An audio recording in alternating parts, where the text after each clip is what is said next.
Welcome back, one and all, and thank you so much for joining me today. As always, I am your host, Daniel Blake, and if you haven't noticed, there are countless divisive issues in life, quandaries that can split a society in two with major debates surrounding topics like who's responsible for putting the toilet seat down, or is a hot dog a sandwich? However, there is one matter that is so polarizing for television viewers that it has caused even the closest of families to break down with no room for compromise. Mere moments after a film rolls, someone in the room has the audacity to ask the simple yet tension-inducing question, can we turn on the subtitles? And that person is me.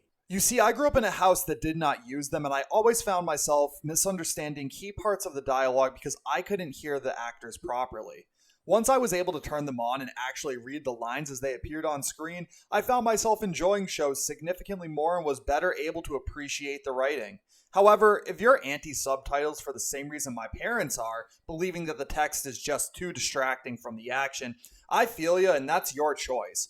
However, while you may be able to avoid them with films in your native language, the problem still arises with foreign films.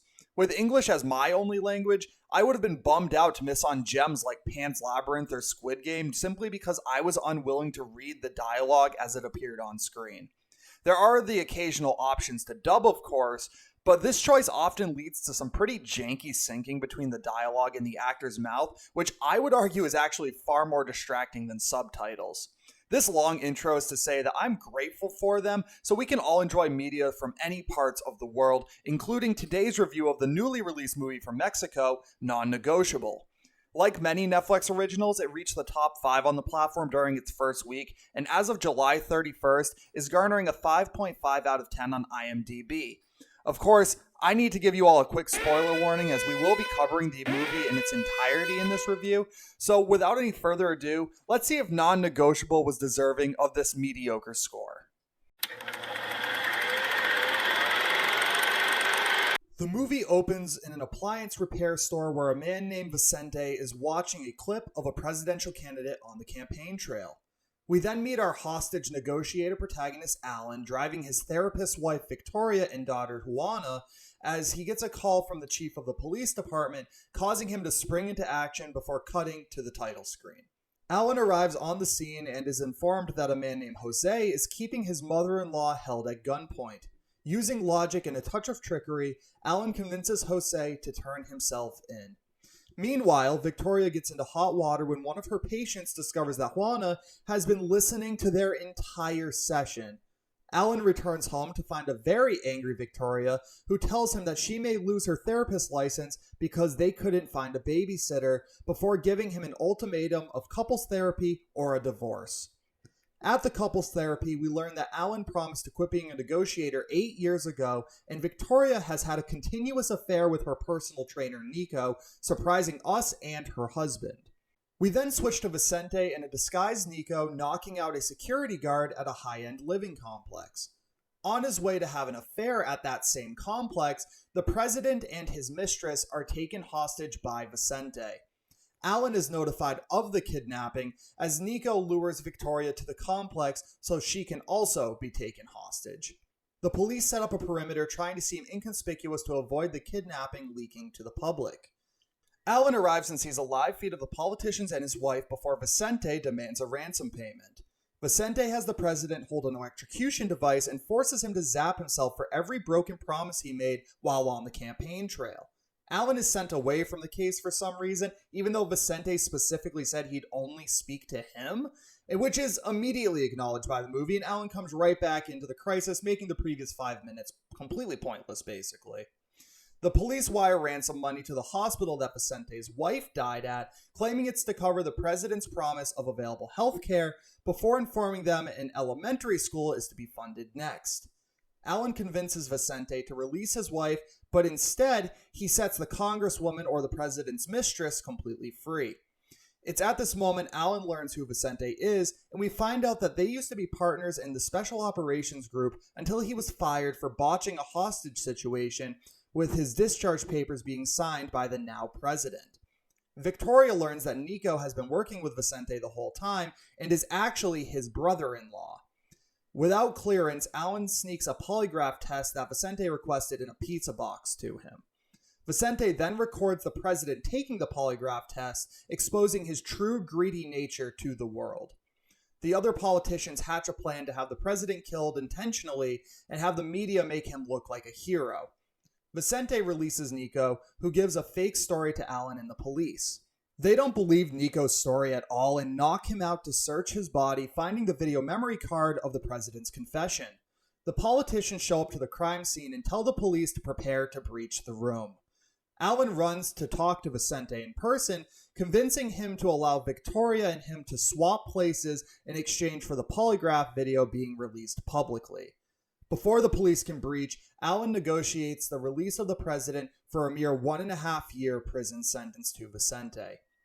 We jump 4 months later with Vicente becoming a national hero for his video ousting the president, causing widespread societal revolts against the government and forcing his resignation and imprisonment. The movie ends with Vicente calling Alan and offering him a chance to be in politics with him when he gets out of prison, to which we conclude with the cliffhanger answer of maybe.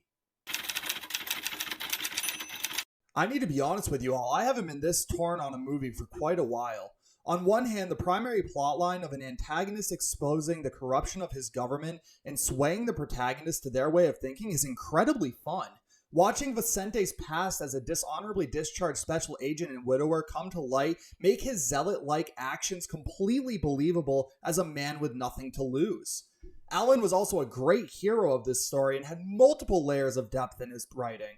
While he is a great negotiator, bringing an incredible amount of charisma and professionalism to it, he has a horribly flawed personal life, devoting minimal time to being a husband and a father. He has had the polar opposite experience as Vicente, becoming wealthy and well-respected by the government, but not letting the glamour of his life corrupt his morals by the end of the film. The dialogue between Alan and Vicente is arguably the best of the movie and keeps you intrigued to learn more and more about their relationship as it continues on. The sets and locations were also all very believable and showed that you don't need a ton of special effects to set a proper tone for your movie. If Non-Negotiable stuck to only the hostage crisis aspect, I truly believe this would have been a knockout film. However, there are some glaring issues here too.